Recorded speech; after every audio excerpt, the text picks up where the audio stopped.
Paul, thank you. You're welcome. Thank you for being so good to Palen Music. We like you guys. Well, we all like of you. us. Yeah. All of us. You know, I took note of your other company. When somebody touches you, they want something. If I do this, I want something. What do you want right now? Wisdom and knowledge. Oh, you're touching me.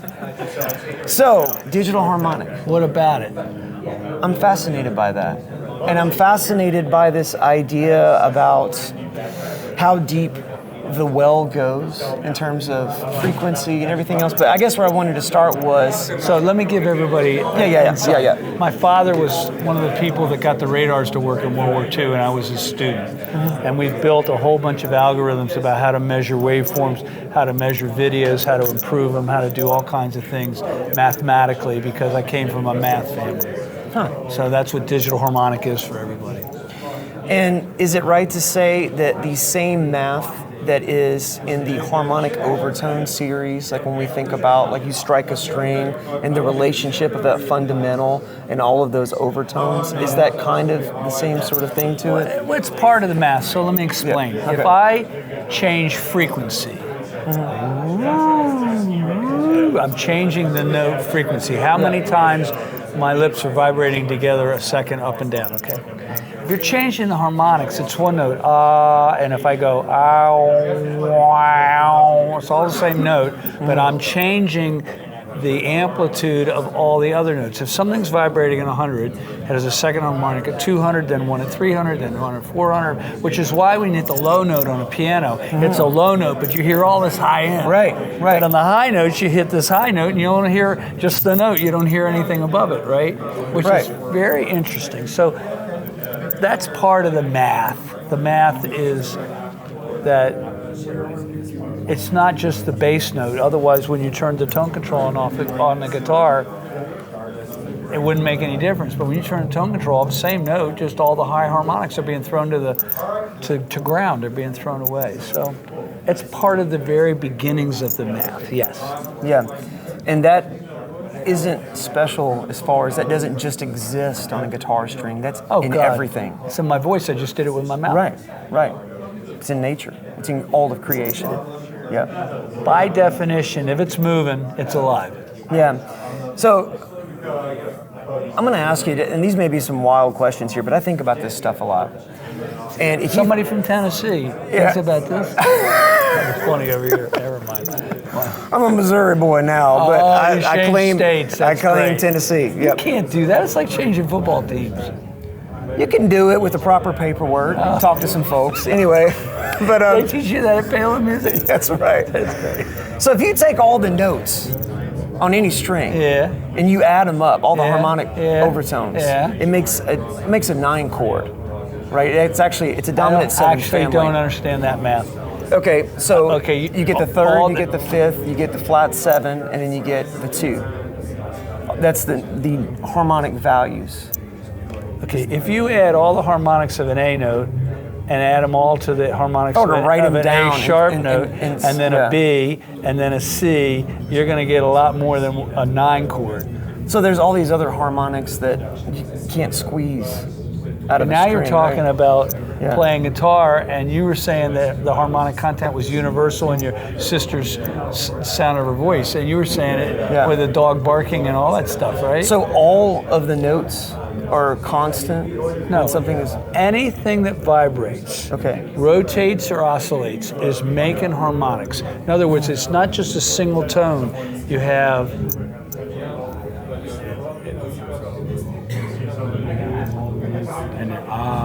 and you're adding all these notes up on top. It is universal because unless you're a signal generator, nature's not vibrating perfectly. It's creating harmonics, which are the overtones that you were talking about. Yeah. And I think it's a beautiful thing that it's not just guitar strings, it's everything. Pianos, organs. I mean, on an organ, you can pull the amount of each harmonic out on the drawbar. They're actually sitting there to pull on. So with all of that, how has studying all of that informed your guitar building and what you're doing? Because I know I feel like that's a very interesting question. I have a very good understanding of the math of it. It's fascinating. But guitar making is guitar making, and it goes backwards back to the beginning anyway. I mean, you know, I got my hand on some Stradivarius instruments, some real ones. Really? They all sounded different, but they had one common quality in them. No matter how hard you plucked it, it just kept getting louder and louder and louder and louder. They weren't compressed. Huh. Which I mean, you hit it, it just the harder you hit it, the louder it got. Really? Whereas some instruments, you hit it, and I don't care how much harder you hit it, doesn't get any louder. Yeah, and it just kind of bottoms with out. With those things, they just kept getting louder and louder and louder and louder. Why is that? Wasn't compressed. Was it the age of the wood? No. Yeah. Look. Okay, this is great. You just hit a goal. Okay. You just hit a nerve, a good nerve with me. Perfect. Okay. The reason Stradivarius violins sound good is the wood. No. The reason this sounds good is the varnish. No. The reason it sounds good is because it was salt water or uric acid, you know. Nobody ever says the reason Stradivarius violins sounded so good is because the old man really knew what he was doing.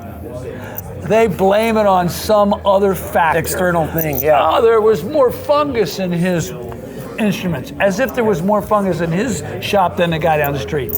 What? I'm sorry, bullshit. It's just not. He would be fascinated if he was alive today with all these colors. This was just the color of his varnish, Yeah. and he gave it this beautiful, you know, amber red color. My experience of him is he was tuning them all. Meaning he was the guy that was with it from a raw piece of wood all the way to finally scalloping everything, tuning that body into an amplifier, a physics converter. You pull in the string, the bow across the string, it's making the string go back and forth, and that movement is turned into sound. A physics converter from force to sound. And he was better at it than everybody else. Well, there you have it. That's what I think. Yeah. So, but the reason everybody tries to blame it on one thing, it's not one thing. The only reason the Stones were good is the bass part in some song. Give me a break. It's not true. right. No, I get. You can't just wipe Mick Jagger out of it. You can't just wipe Keith Richards out of it. You can't just wipe the song out of it. You can't wipe the producer out of it. It's just the way it works. It's the synergy of all the parts. Yeah. So with that, and he understood the whole equation. The thing that's fascinating is the French all changed the neck angles and the necks and the bass bars because steel strings, because it couldn't handle steel strings. So he never heard what a concert violinist hears now. They were using gut strings at the time. What kind of genius is that? yeah. That he saw the future? Hello, McFly, wake up. You ever see that movie? Oh yeah.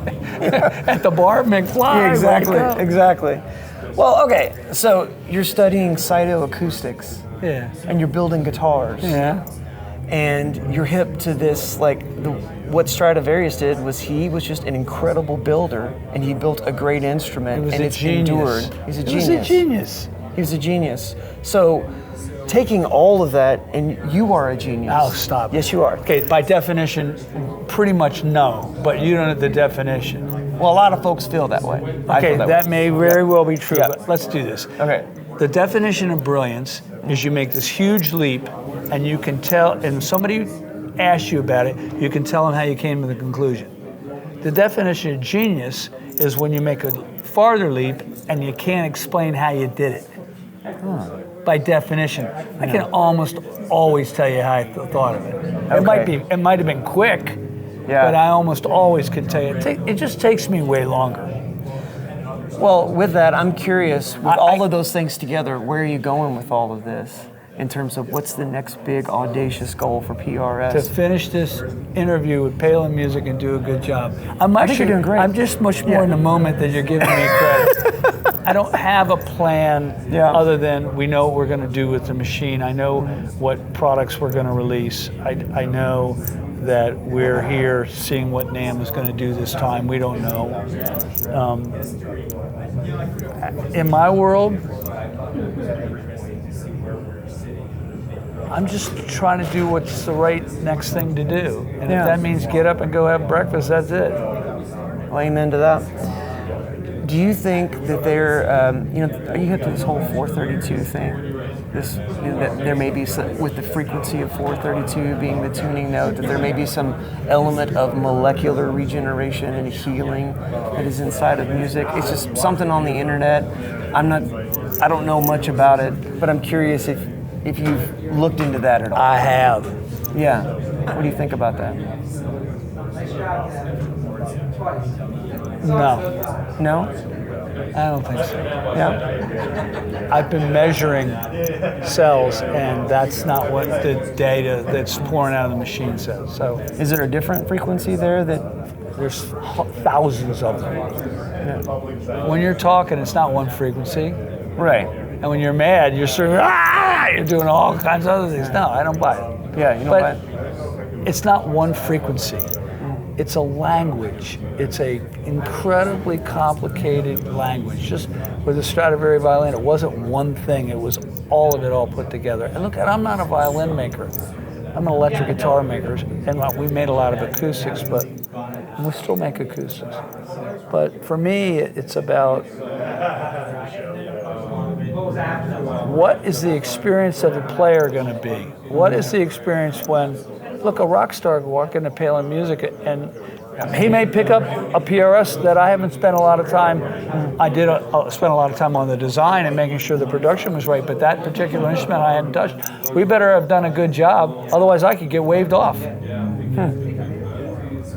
These guitars that let's just say the Les Paul that Jimmy Page played that was given to him by Joe Walsh, Gibson didn't get to go back over that before Page got it and it became a legend. That's not the way it works.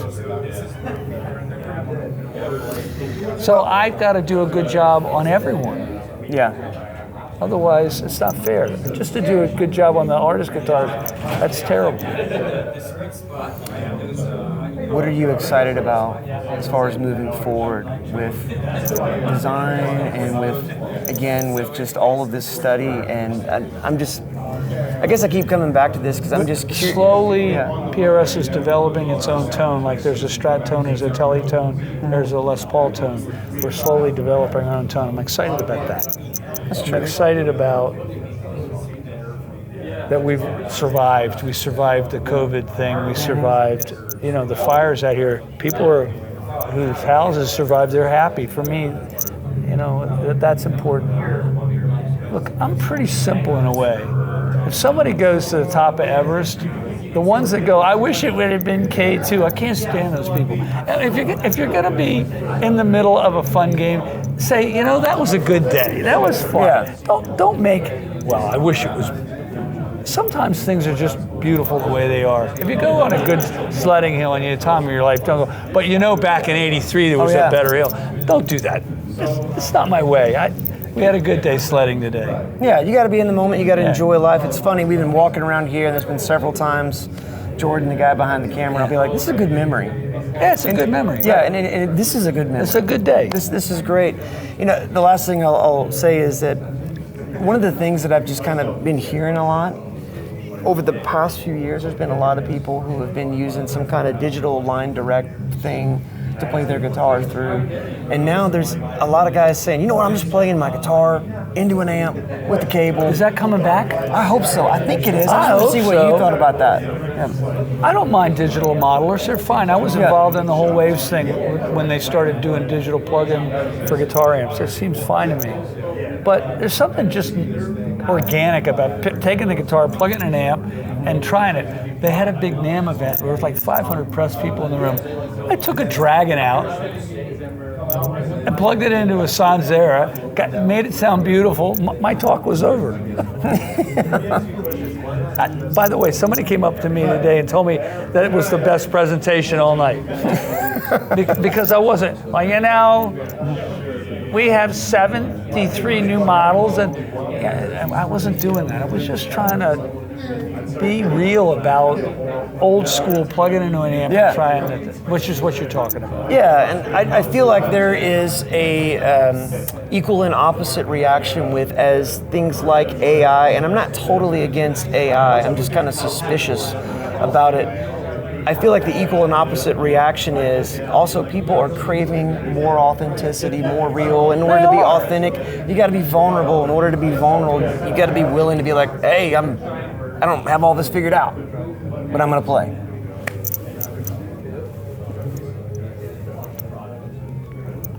Yes. Look, you know something? Life's tough enough, and it's getting tougher. Yeah.